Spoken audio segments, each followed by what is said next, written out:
pay attention to all that I have to say. This is an essential video for all those who live in Ghana and Ghanaians overseas. Ladies and gentlemen, every part of this video or episode is absolutely important. So I would want you to watch till the end. If you doubted or were completely unsure of the rumor that Ghana is a target for Islamization, today I'm here to bring you clarity. And I hope you take it. It is true. Ghana, our beloved country, is targeted to be Islamized. Our Christian majority Ghana is currently being targeted to be turned into a Muslim majority country. And when that day ever comes, our constitution will come under attack. And same for our religious freedoms because of what we are seeing elsewhere. Ladies and gentlemen, the leadership of this country, I mean this government, led by very strategic ministers, are actively embarking on a series of initiatives that's going to make this Islamization agenda possible. And I'm going to mention a few. I want you to watch this video till the end. And please share this video till the president sees it. Everybody needs to see it. To begin with, the Minister of Interior of Ghana is a Muslim. Mohammed Mubarak Muntaka is a Muslim. But he being a Muslim is not the reason why I think there is a plot to turn Ghana into an Islamic country. That is not the reason. My first issue with him as a Minister of State for Interior is that I spent 2 whole days following up on the arrest of Apostle J.Y. Ejay at the police headquarters and also at the Central Police Station. And in all that time, ladies and gentlemen, even until the final meeting with all the religious and security heads of this country, this Minister of Interior, who actually directed the Inspector General of Police of Ghana to investigate the matter, Muntaka, did not appear anywhere in the police headquarters and also said nothing publicly. This is my issue with him. The minister has remained silent even till now. My question is why? And the worst part of all of that is this. No police officer connected to this case gave neither myself, and I signed for the bail for Apostle J.Y. Ejay, but none of the police officers handling the case, after my several times of asking the same questions, provided any of us with the reason behind why the apostle was arrested and kept for a day and a half. Until this day, nobody knows why the apostle was arrested. Why was the apostle arrested? I'm interested. I want to know why. Till this day, there is no press release of any statement from the minister on the situation, on his arrest.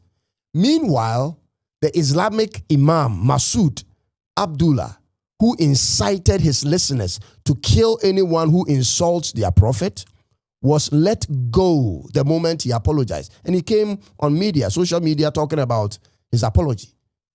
All he had to do was apologize, and that was good enough for him to be released. He was not even in a debate with the apostle. He had no business with the apostle. But when that imam was arrested for his own personal utterances, the apostle, who had nothing to do with the imam's crime, now became the center of it all. I don't understand that part.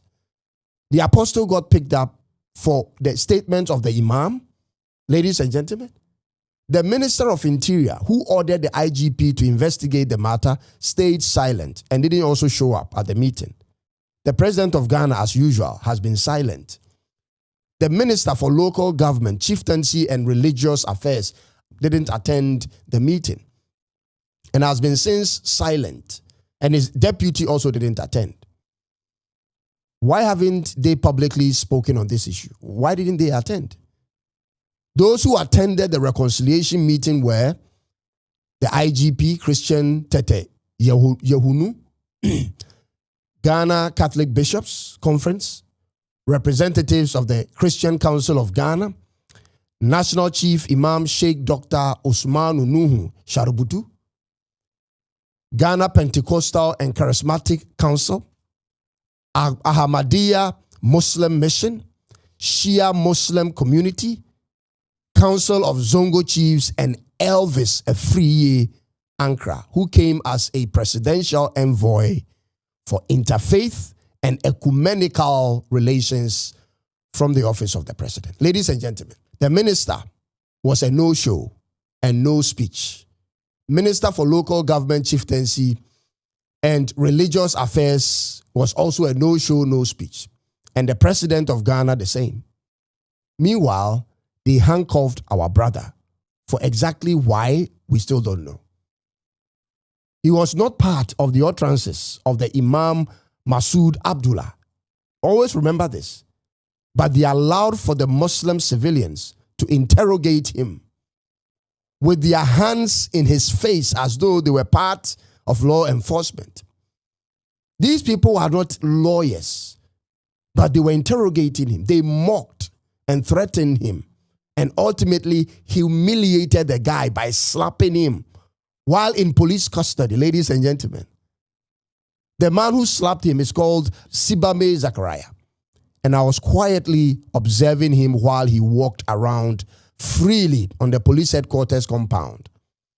And he didn't have to be worried about any repercussions, ladies and gentlemen. Meanwhile, they had restricted and seized the phones of the Christian pastor. Is this the new justice system we are under the IGP? An IGP that's supposed to protect the civil liberties of all? My father was a police officer, if you didn't know. And so I've always respected the police.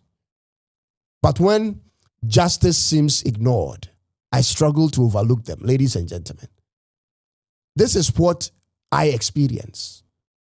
Can you believe, ladies and gentlemen, that the apostle, myself, official survivor, we didn't even know where the reconciliation and the meeting, the press thing, the venue, we didn't know where the venue was until later in the day when someone from within secretly contacted us. We didn't know. We were just standing outside. No police officer was speaking. We were almost leaving the compound. No police official gave us any information. It was ongoing without our knowledge. Christians in Ghana, listen carefully. For what has happened in the presence of our Ghana police officers in the headquarters of the Ghana Police Service building to our brother who is a pastor, listen carefully. Ghana is flirting on the path that has the potential to very soon end our long-standing reputation of peace and cordiality between Ghanaian Christians and Ghanaian Muslims. I gave it 10 years in my previous videos. That is when the climax of it will happen. But at this point, I'm certain that time will come faster.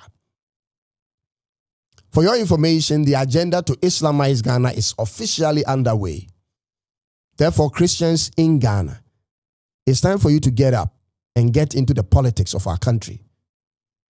The education minister is championing Arabic language studies in Ghanaian public schools, something that has no bearing on the prosperity of our students.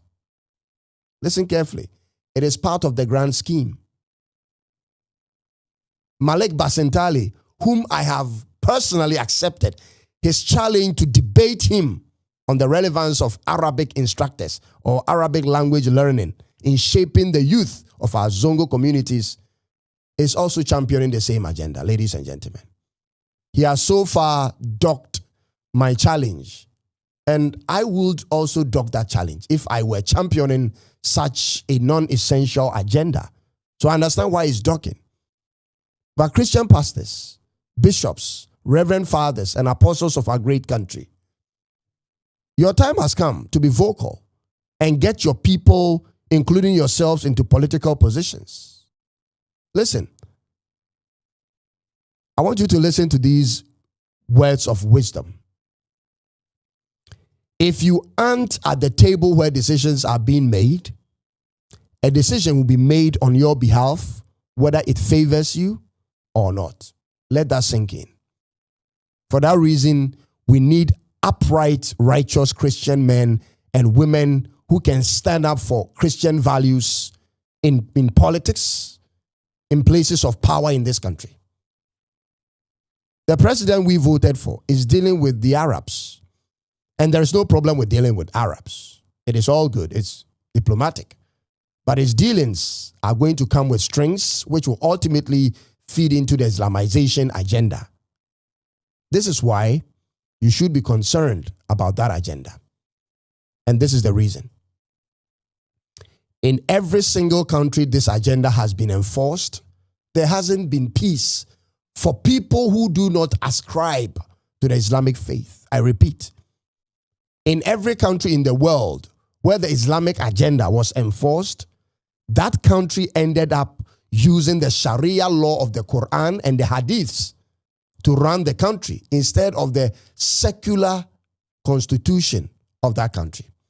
And that eventually became a problem, a threat to every other religion in that country.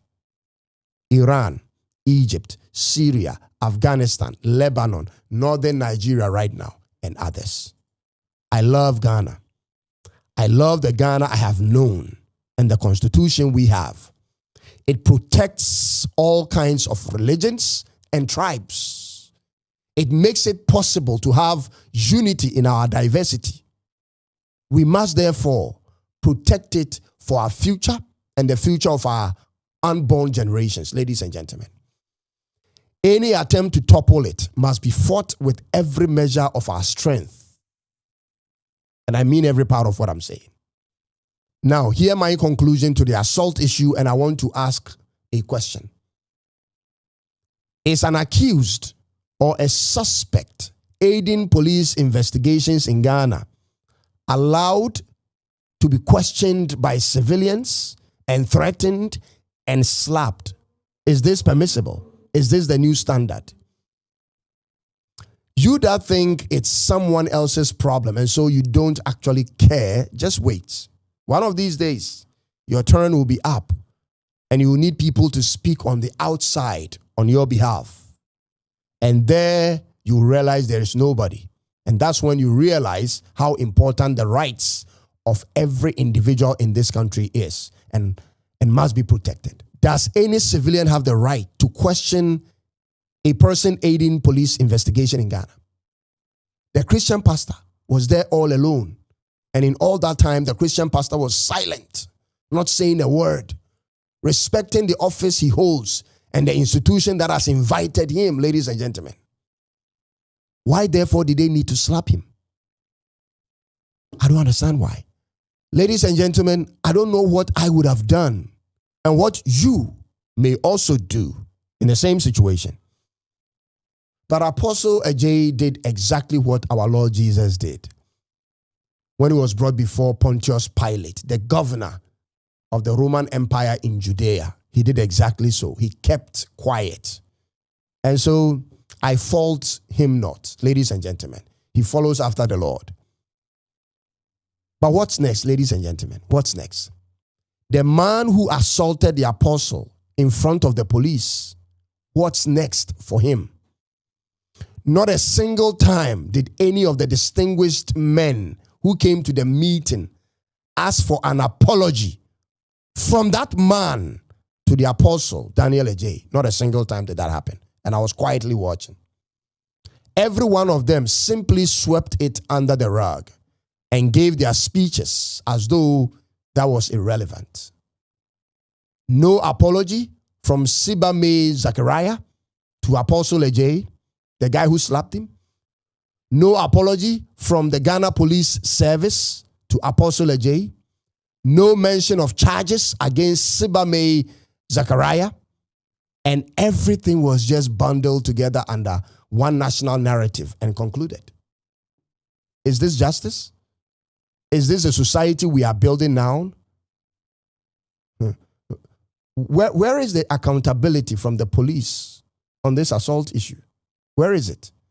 Ladies and gentlemen, can this be allowed to continue? There has to be justice and proper apology. This is how peace comes about. This must be a precedent for all, ladies and gentlemen. But ultimately, I'll end here by saying this. I've shared with you my experience in the entire story, and hopefully the pastors and other religious leaders of our country will prepare for what's coming.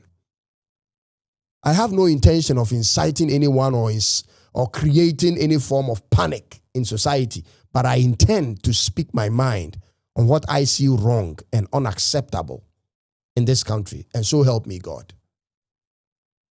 May God bless our republic, our homeland Ghana, and protect us from every foreign ideology that is incompatible with our constitution.